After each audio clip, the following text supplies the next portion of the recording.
Hello everybody, this is the King of Pikmin here yet again, and I am finally back to finish out my list of monsters I want to see return in Monster Hunter Wilds.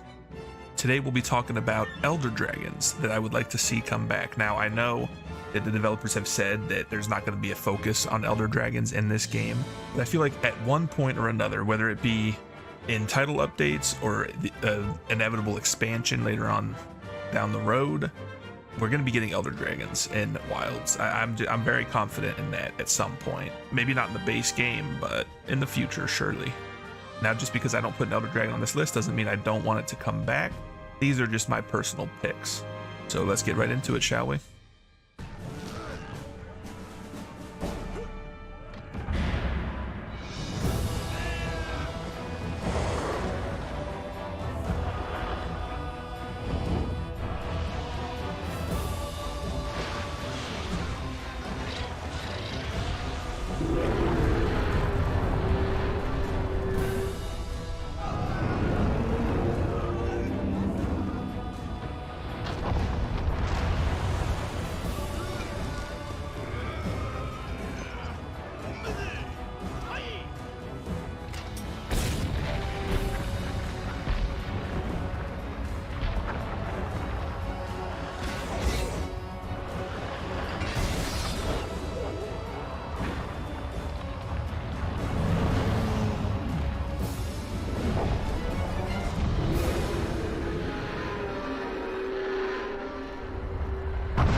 To start off the list, I'm going to go with the Elder Dragon that I pretty much requested when I first saw a trailer for Wilds, and that is none other than Jin Moran. I'm not sure how everyone else feels, but I actually really like siege hunts. I think they're really interesting because spectacle goes a long way for me, and siege fights are always full of spectacle.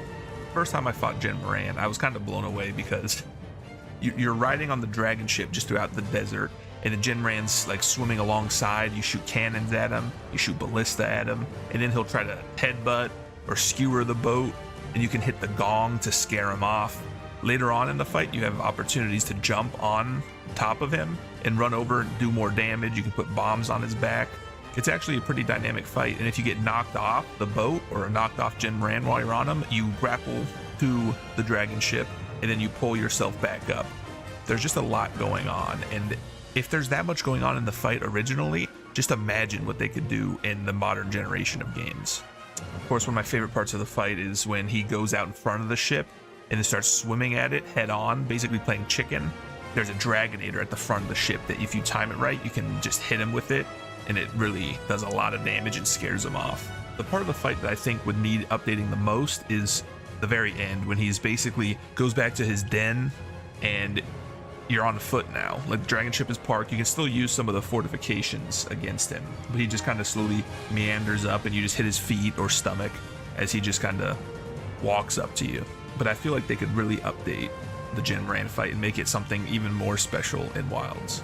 The first time I saw the dragon ships in the trailer, I was like, dude, they need to put Jin Moran in here. So let's get on to the next, shall we?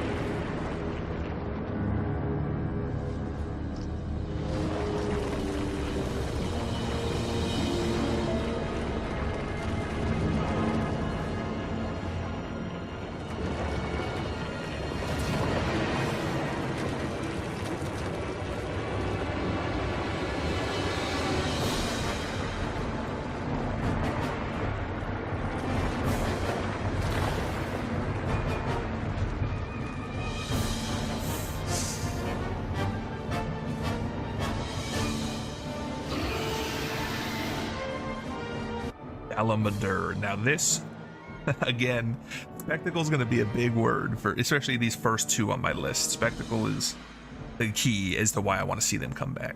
Just such a massive serpent.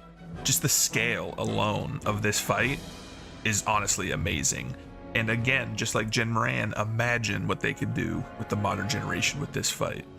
I mean, you have the giant serpent coiled around the mountain, breathing energy blasts at you. I don't know if is this supposed to be fire? That I actually don't know. I never really gave too much thought to it, but with fights like Safi Jiva and the spectacle that those brought, just imagine that, like a multi-stage fight where you're fighting against Dalamadur. That would be amazing. Like you start at the top, like right next to his head, and then you start a little bit, and then you drop to a floor below, and then it's kind of his head's above you, and you're kind of hitting the body now, but he's still attacking from above. Just that's just like a really basic idea of it, you know. But just imagine, like Safi Jiva was such an amazing fight. What could they do with a serpent the size of a mountain? You know what I mean? They could do a freaking lot, that's for sure. I don't have much more to say about that. I just think that the options are endless as far as spectacle and amazing siege fights go with the two that I have mentioned so far.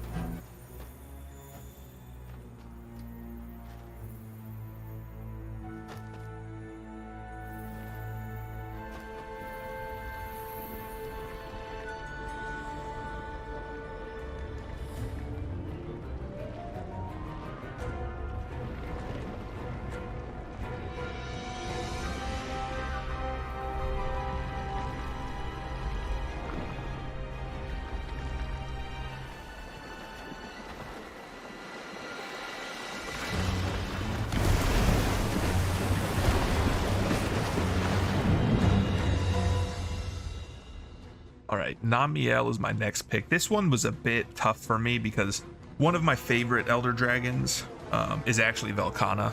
So I kind of wanted to put Velkhana on this list, but I didn't. And I gave Namiel that space instead because Namiel did not get much of a spotlight. Velkhana obviously had a lot of spotlight, being the flagship of Iceborne.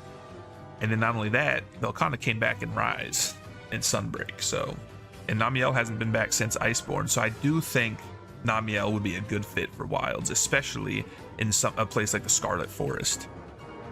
Now, if you've seen footage of Wilds, you know of Uthduna, the giant monster that it kind of has like Namiel type fins. If you ask me, it has some resemblances. So it would be actually really cool to see Uthduna and Namiel interact. Namiel kind of has a similar thing to the Scarlet Forest, where sometimes Namiel is extremely vibrant, got all sorts of colors, especially when she's enraged. But once you do enough damage or take away or hit her with enough dragon element, all the color washes out. And that kind of happens with the Scarlet Forest, whether it's in the, what do they call it, the fallow or the plenty, I think that's what they call it. Namiel will leave puddles on the ground and then shock them to zap you. So it's got some lightning, some water, kind of like rain from Mortal Kombat. Really random reference, but that's honestly kind of what it is. And from the water, like the puddles that she leaves around on the ground, she can pull it in to kind of take away your footing. And with the Scarlet Forest having like waist high water in a lot of areas from what we've seen, the water manipulation could be even more crazy in Wild. So that's all I'm really going to say about Namiel. I feel like I said enough. It would be really cool to see them come back for sure.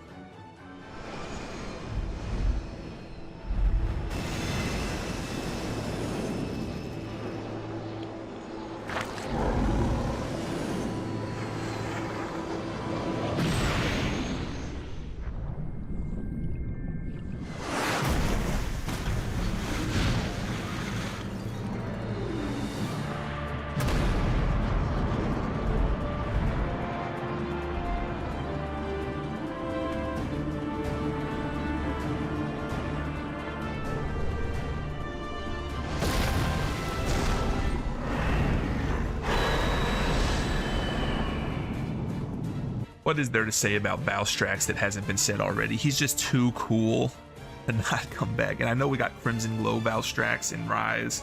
I mean, a rocket-powered Elder Dragon that can do like a meteoric impact, flies up into the stratosphere, circles around you, and then just dive bombs.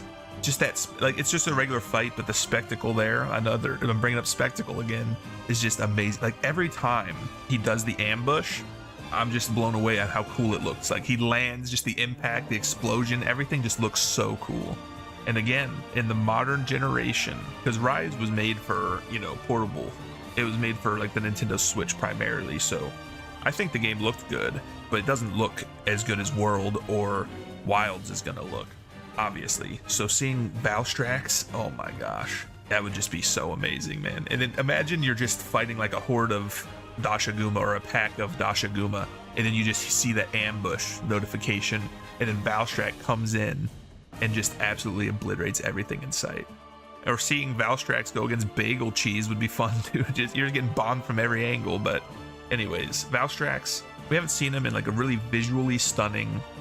I mean, I don't want to say that because visually stunning doesn't necessarily mean just good graphics, because he is visually stunning already. But hopefully you guys know what I'm saying. This modern generation of consoles and this modern generation of engines, it could just be beautiful. So that's all I'm going to say about Valstrax. Let's get on to the final monster of my list.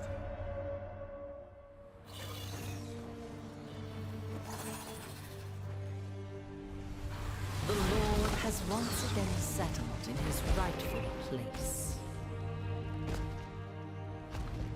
To bring down the hammer of justice on the servants who betrayed him. With swift attacks, he smites the wicked.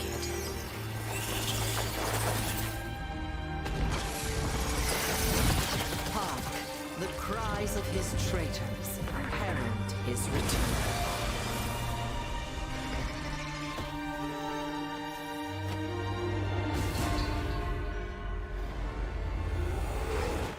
Primordial Malzeno. Now, I know I said a while back, probably in the first episode, I'm just going over the base version of a monster, but hear me out.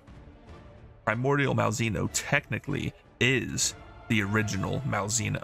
So I don't know how you guys feel about that, but Malzeno, even though that's the first we encountered and the first we saw, Primordial Malzeno came before in the lore and whatnot. And Primordial Malzeno, I think, is cooler. Just the knight aesthetic, the armor you get from Primordial Malzeno, and the idea that he was kind of like a protector of the kingdom. I just ate this up. It was the final title update of Monster Hunter Sunbreak, and I ate all of it up. The fight getting drastically harder as Malzeno's kind of trying to fight off the Curio influence, but it kind of gets taken over a little bit. Some of the combos it did just felt never ending, and sitting there with my shield against Malzeno, it felt like two lance users battling it out, because Malzeno, or Primordial Malzeno in particular, uses its shield, its wing as like a shield, and then its tail is basically like a lance. I know that's freaking nerdy as all get out, but it really feels that way. Like it's the tried and true knight elder dragon. Like that's the vibe that they went for and the vibe that they nailed, and I just absolutely love it. I wouldn't even mind if they just did Primordial Malzeno without any Curio influence whatsoever, like change up the fight, because the fight I feel like is going to be too fast paced for Wilds anyways, because it's teleporting all over, especially when he's infected with the Curio, teleporting all over the place, doing combos that last like 30 seconds. You can't really do that outside of Rise, you know what I mean? So update the fight. Let's fight Primordial Malzeno without any Curio whatsoever and see what that's all about. Like I'm admittedly not too well versed in like the map of Monster Hunter's world, you know what I mean? So where is the kingdom from Sunbreak compared to these Forbidden Lands? I'm not too sure. So maybe there's no reason why Primordial Malzeno could be there, but the Forbidden Lands is basically like an open canvas because you can do whatever you want with it. They even say, how long has it been since it's been explored? It's like thousands of years, right? Or at least like 1,000 years. So why can't Primordial Malzeno be there? I don't know. That's gonna do it. That's all 3 parts done and dusted, as they say. That's the 20 monsters that I want to see in Monster Hunter Wilds, and if I get none of them, so be it. The game's still gonna be absolutely wild. Be sure, as before, put in the comments down below what monsters you want to see in this episode. Let's see what Elder Dragons people want to see come back. But with that, I'm gonna bid you all adieu and look forward to more Ninja Gaiden, because that kind of came in and Azuna dropped my free time. That's why it took so long for this video to come out, but at least I was able to finally get it out, and we don't have much longer to wait. We got about a month before Wilds drops. That's absolutely crazy. I cannot wait, and I'll see you guys then.